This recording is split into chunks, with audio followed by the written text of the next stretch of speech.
Hi, ಇವತ್ತು ನಾನು ನಿಮ್ಮ ಜೊತೆ ವೈರ್ ಬ್ಯಾಗನ್ನು ಶೇರ್ ಮಾಡ್ಕೊಳ್ತಾ ಇದ್ದೀನಿ. ಗ್ರೀನ್ ಮತ್ತು ರೆಡ್ ಕಾಂಬಿನೇಷನ್ ನಿಮ್ಮ ಜೊತೆ ಶೇರ್ ಮಾಡ್ಕೊಳ್ತಾ ಇದ್ದೇನೆ. ಇಲ್ಲಿ ವೈರನ್ನು ಕಟ್ ಮಾಡ್ಕೊಳ್ತಾ ಇದ್ದೀನಿ.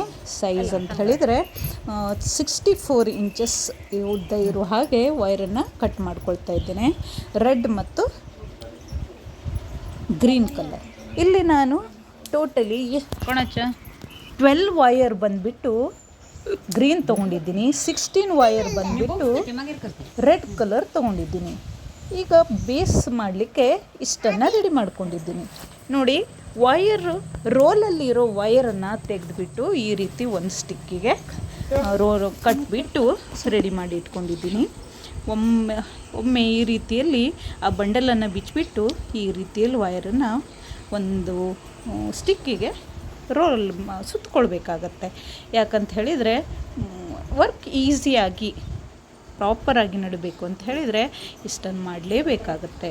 ಇಲ್ಲ ಅಂತ ಹೇಳಿದರೆ ಮಾಡುವಾಗ ಸುತ್ತಕೊಳ್ಳುತ್ತೆ, ಕಷ್ಟ ಆಗುತ್ತೆ. ನೋಡಿ, ಇಲ್ಲಿ ಸುತ್ತುವಾಗಲೇ ಇಷ್ಟು ಕಷ್ಟ ಆಗ್ತಿರುವಾಗ ವಯರ್ ಬುಟ್ಟಿ ಅಥವಾ ಬ್ಯಾಗ್ ಹೆಣೆಯುವಾಗ ಇಷ್ಟು ಕಷ್ಟ ಆಗ್ತಿರ್ಬೋದಲ್ವಾ.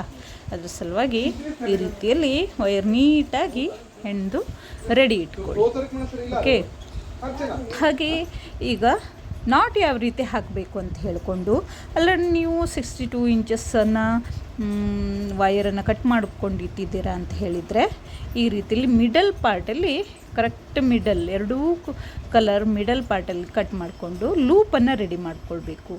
ಈಗ ಒಂದು ರೆಡ್ ಕಲರ್ ಮತ್ತು ಗ್ರೀನ್ ಕಲರ್ ಈ ರೀತಿಯಲ್ಲಿ ಒಂದಕ್ಕೊಂದು ಸೇರಿಸ್ಕೊಂಡು ಫಸ್ಟ್ ರೆಡ್ ಕಲರ್ ಫೋಲ್ಡ್ ಮಾಡಿಬಿಟ್ಟು ನೆಕ್ಸ್ಟ್ ಗ್ರೀನ್ ಕಲರನ್ನು ಈ ರೀತಿಯಲ್ಲಿ ಆ ಲೂಪಲ್ಲಿ ಹೊರಗಡೆ ತೆಗೆದ್ರೆ ನಮಗೆ ಒಂದು ಸ್ಕ್ವೇರ್ ಟೈಪಲ್ಲಿ ನಮಗೆ ನಾಟ್ ರೆಡಿ ಆಗುತ್ತೆ. ಇಲ್ಲಿ ನೋಡಿ, ನೀವು ಚಿಕ್ಕ ಇರುವಾಗ ಆಟ ಆಡಿದ್ರೂ ಇಲ್ಲೋ ಗೊತ್ತಿಲ್ಲ, ತೆಂಗಿನ ಗರಿಯಿಂದ ಗಿರ್ಗಟ್ಲೆಯನ್ನು ಮಾಡ್ತಾಯಿದ್ವಿ ಅಲ್ವಾ. ಆ ರೀತಿಯಲ್ಲಿ ಗಿರ್ಗಿಟ್ಲೆಯನ್ನು ಹೇಗೆ ಮಾಡ್ತೀರೋ ಅದೇ ಮೆಥಡನ್ನು ಫಾಲೋ ಮಾಡಬೇಕು. ಇನ್ನೊಂದು ರೀತಿಯಲ್ಲಿ ನಾಟ್ ಹಾಕೋದಾದರೆ ಇಲ್ಲಿ ನೋಡಿ, ರೆಡ್ ಕಲರ್ ಲೂಪನ್ನು ರೆಡಿ ಮಾಡಿಕೊಂಡು ಅದಕ್ಕೆ ಗ್ರೀನ್ ಕಲ್ಲರಿಂದ ನೀಟಾಗಿ ಹೊರಗಡೆ ತೆಗಿಬೇಕಾಗತ್ತೆ. ಇನ್ನೊಂದು ಸೆಕೆಂಡ್ ಒನ್ನನ್ನು ನಿಮ್ಮ ಜೊತೆ ಶೇರ್ ಮಾಡ್ಕೊಳ್ತಾ ಇದ್ದೀನಿ. ನೋಡಿ, ಇಲ್ಲಿ ರೆಡ್ ಕಲರ್ ಮೇಲೆ ಮತ್ತು ಕೆಳಗೆ ಹೋಗುತ್ತೆ. ರನ್ನಿಂಗ್ ವೈರ್ ಬಂದುಬಿಟ್ಟು ಗ್ರೀನ್ ಕಲರ್ ಇರುತ್ತೆ. ರನ್ನಿಂಗ್ ವೈರನ್ನು ಕಟ್ ಮಾಡಿ ಇಟ್ಕೊಂಡ್ರೆ ಮೆಜರ್ಮೆಂಟ್ ಕರೆಕ್ಟ್ ಬರುತ್ತೆ ಅಂತ ಹೇಳಿದರೆ ಕಟ್ ಮಾಡಿ ಇಟ್ಕೊಳ್ಳಿ. ಇಲ್ಲ ಅಂತ ಹೇಳಿದರೆ ರನ್ನಿಂಗ್ ವೈರ್ ಕಟ್ ಮಾಡ್ಕೊಳ್ಬೇಡಿ. ನಿಮ್ಮ ಮೆಜರ್ಮೆಂಟ್ ಕರೆಕ್ಟ್ ಬರುತ್ತೆ ಅಂತ ಹೇಳಿದರೆ ಆಲ್ರೆಡಿ ನೀವು ಮಿಡಲ್ ಪಾರ್ಟಲ್ಲಿ ಫೋಲ್ಡ್ ಮಾಡಿದ್ರಲ್ಲ, ಮಿಡಲ್ ಪಾರ್ಟಲ್ಲಿ ಫೋಲ್ಡ್ ಮಾಡಿದ್ಮೇಲೆ ರನ್ನಿಂಗ್ ವೈರು 3 ಪಟ್ಟು ಬೇಕಾಗತ್ತೆ. ಅದರ ಸಲುವಾಗಿ ಕ್ಯಾಲ್ಕುಲೇಟ್ ಎಕ್ಸ್ಪರ್ಟ್ ಇದ್ದರೆ ಮಾಡಬಹುದು. ಇಲ್ಲ ಅಂತ ಹೇಳಿದರೆ ರೋಲಲ್ಲಿರೋ ವೈರನ್ನು ಕಟ್ ಮಾಡ್ಕೊಳ್ಬೇಡಿ. ಈ ಗ್ರೀನ್ ಕಲರ್, ಓಕೆ, ಈ ವೈರ್ ಈ ಫೋಲ್ಡ್ ಮಾಡ್ತಾ ಇದ್ದೀರಲ್ಲ, ಇದನ್ನು ಕಟ್ ಮಾಡ್ಕೊಳ್ಬೇಡಿ, ಹಾಗೆ ಮಾಡ್ಕೊಳ್ತಾ ಹೋಗಿ.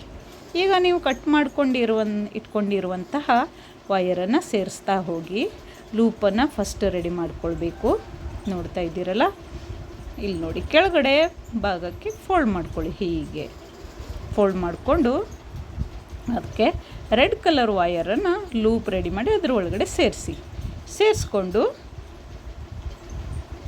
ರೆಡ್ ಕಲರ್ ಕೆಳಗಡೆ ಇರುವಂಥ ವೈರನ್ನು ಈ ಗ್ರೀನ್ ಕಲರ್ ಲೂಪಲ್ಲಿ ಸೇರಿಸಿದ ಮೇಲೆ ಗ್ರೀನ್ ಕಲರ್ ವೈರ್ ಏನಿರುತ್ತಲ್ಲ, ರನ್ನಿಂಗ್ ವೈರ್, ಆ ವೈರನ್ನು ಈ ರೆಡ್ ಕಲರ್ ಲೂಪ್ ರೆಡಿ ಆಯ್ತಲ್ಲ ಇಲ್ಲಿ, ಅಲ್ಲಿ ಸೇರಿಸ್ಬೇಕಾಗತ್ತೆ.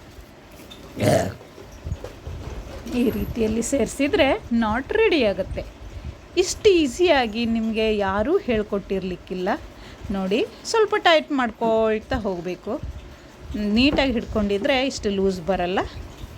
ಓಕೆ, ಟೈಟ್ ಮಾಡ್ಕೊಳ್ಬೇಕು. ಎಷ್ಟು ಟೈಟ್ ಆಗುತ್ತೋ ಅಷ್ಟು ಟೈಟ್ ಮಾಡಿ ನಾಟ್ ಹಾಕ್ಕೊಳ್ಬೇಕಾಗತ್ತೆ. ಅದೇ ರೀತಿಯಲ್ಲಿ ಫುಲ್ ನಿಮಗೆ ಎಷ್ಟು ಲೆಂತ್ ಬೇಕು ಅಂತ ನೋಡಿಕೊಂಡು ನೀವು ರೆಡಿ ಮಾಡ್ಕೊಳ್ಬೇಕು. ನಾನು ಆಲ್ರೆಡಿ ಹೇಳಿದ ಹಾಗೆ ರೆಡ್ ಕಲರ್ 12, 16 ಗ್ರೀನ್ ಕಲರ್ ಆಗೋ ಹಾಗೆ ನಾನು ತೊಗೊಂಡಿದ್ದೀನಿ. ಅಷ್ಟೂ ಕೂಡ ಹೆಣಿತಾ ಹೋಗ್ತೀನಿ. ಮೊದಲೇ ಹೇಳಿದ್ದೀನಿ, ರನ್ನಿಂಗ್ ವಯರ್ ಏನಿರುತ್ತೆ ಮಿಡಲಲ್ಲಿ ಏನು ವಯರ್ ಹಾಕ್ತೀರಾ ಅದನ್ನು ಕಟ್ ಮಾಡ್ಕೊಳ್ಬೇಡಿ. ನೀವು ಆಲ್ರೆಡಿ ರೆಡ್ ಕಲರು ಎಷ್ಟು ಲೆಂತ್ ತೊಗೊಂಡಿದ್ದೀರಲ್ಲ ಅದು ಅರ್ಧದಷ್ಟು ಲೆಫ್ಟ್ ಸೈಡಿಗೆ ಬಿಟ್ಕೊಂಡು ಲೂಪ್ ರೆಡಿ ಮಾಡಿ ರನ್ನಿಂಗ್ ವಯರನ್ನು ನೀವು ಲೂಪ್ ರೆಡಿ ಮಾಡಿ ರನ್ನಿಂಗ್ ವಯರಿಂದ ರೆಡಿ ಮಾಡಿ. ಓಕೆ, ಈಗ ನೋಡಿ ಫಸ್ಟ್ ಲೇಯರ್ ಹೀಗೆ ಬಂತು. ಅದೇ ರೀತಿಯಲ್ಲಿ ಉಳಿದದೆಲ್ಲವೂ ಮಾಡ್ಕೊಳ್ತಾ ಹೋಗಬೇಕಾಗುತ್ತೆ. ಸೇಮ್ ಮೆಥಡಲ್ಲಿ ಮಾಡ್ಕೊಳ್ತಾ ಹೋಗಿದ್ರೆ ನೋಡ್ಕೊಳ್ಳಿ, ಲೆಂತು ಕರೆಕ್ಟ್ ಇದೆಯಾ ನೋಡಬೇಕು. ನೋಡಿ, ರನ್ನಿಂಗ್ ವಯರನ್ನು ತೊಗೊಂಡೆ, ಮತ್ತೆ ರನ್ನಿಂಗ್ ವಯರನ್ನು ತೊಗೊಂಡು ಮತ್ತೆ ಆಲ್ರೆಡಿ ನಾನು 6-7 ವಯರನ್ನು ಹಾಕಿದ್ದೀನಿ. ಈಗ ಇನ್ನೊಂದು ಸಾರಿ ನೆಕ್ಸ್ಟ್ ಲೈನನ್ನು ಶುರು ಮಾಡೋದು ಹೇಗೆ ಅಂತ ಹೇಳ್ಕೊಂಡು ನಿಮ್ಮ ಜೊತೆ ಶೇರ್ ಮಾಡ್ಕೊಳ್ತಾ ಇದ್ದೇನೆ. Same method, already red colour wire ಇರುತ್ತಲ್ಲ ಅದನ್ನು ತೊಗೊಂಡು ಲೂಪ್ ರೆಡಿ ಮಾಡ್ಕೊಳ್ಬೇಕು.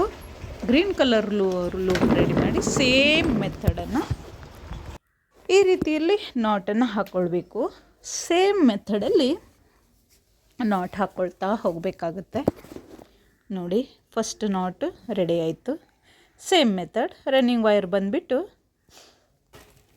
ಗ್ರೀನ್ ಕಲರ್ ಇರುತ್ತೆ. ನೆಕ್ಸ್ಟು ರೆಡ್ ಕಲರ್ ಏನಿರುತ್ತಲ್ಲ ಲೂಪ್ ರೆಡಿ ಮಾಡಿ ಒಳಗಡೆ ಸೇರಿಸಿ ಗ್ರೀನ್ ಕಲರ್ ವಯರನ್ನು ಆ ಕಡೆ ತೊಗೊಳ್ಬೇಕು. ಈಗ ನೆಕ್ಸ್ಟ್ ನಾಟನ್ನು ನೋಡ್ತಾ ಇದ್ದೀರಲ್ವ, ಲೂಪನ್ನು ರೆಡಿ ಮಾಡಿಕೊಂಡು ರೆಡ್ ಕಲರ್ ಆಲ್ರೆಡಿ ನೀವು ಮೇಲ್ಗಡೆ ಇರುವಂತಹ ವಯರನ್ನು ಟರ್ನ್ ಮಾಡಿ ಲೂಪನ್ನು ರೆಡಿ ಮಾಡಿ ಈ ರೀತಿಯಲ್ಲಿ ನಾಟ್ ಹಾಕ್ಕೊಳ್ಬೇಕಾಗತ್ತೆ. ಈಗ ಸೇಮು ಹಾಗೆ ಮಾಡ್ಕೊಳ್ತಾ ಎಲ್ಲ ನಾಟ್ ಹಾಕ್ಕೊಳ್ತಾ ರೆಡಿ ಇಟ್ಕೊಳ್ಬೇಕಾಗತ್ತೆ. ತುಂಬ ಈಸಿಯಾಗಿ ಈ ನಾಟನ್ನು ಹಾಕ್ಕೊಳ್ಬೋದು. ನೋಡಿ, ಆಲ್ರೆಡಿ ನಾನು ಟೋಟಲಿ 11 ಹಾಕಿ ರೆಡಿ ಇಟ್ಕೊಂಡಿದ್ದೀನಿ. ನಿಮಗೆ ಎಷ್ಟು ಅಗಲ ಬೇಕೋ ಅಷ್ಟು ಅಗಲದಲ್ಲಿ ನೀವು ಹಾಕ್ಕೊಳ್ಳಿ. ಈಗ ನೋಡ್ತಾ ಇದ್ದೀರಲ್ಲ, ಇದು final look, base final look ಈ ರೀತಿ ಬಂದಿದೆ. ತುಂಬ ಚೆನ್ನಾಗಿ ಬರುತ್ತೆ, ಈಸಿಯಾಗಿ ಮಾಡ್ಬೋದು. ನೋಡಿ, ಈಗ ಆಲ್ರೆಡಿ ಹೇಳಿದಾಗೆ 11 ಲೈನನ್ನು ರೆಡಿ ಇಟ್ಕೊಂಡಿದ್ದೀನಿ. ಈಗ ನಾವು ಮೂಲೆಯನ್ನು ತಿರುಗಿಸ್ಕೊಳ್ಬೇಕು. ನೆಕ್ಸ್ಟು ಲ್ಯಾಡರ್ ನಾಟನ್ನು ಹಾಕ್ಕೊಳ್ಬೇಕು. ಮೂಲೆಯನ್ನು ತಿರುಗಿಸ್ಕೊಳ್ಳೋದು ಹೇಗೆ, ಲ್ಯಾಡರ್ ನಾಟನ್ನು ಹಾಕೋದು ಹೇಗೆ ಅಂತ ಹೇಳ್ಕೊಂಡು ನೆಕ್ಸ್ಟ್ ವಿಡಿಯೋದಲ್ಲಿ ತೋರಿಸ್ತೀನಿ.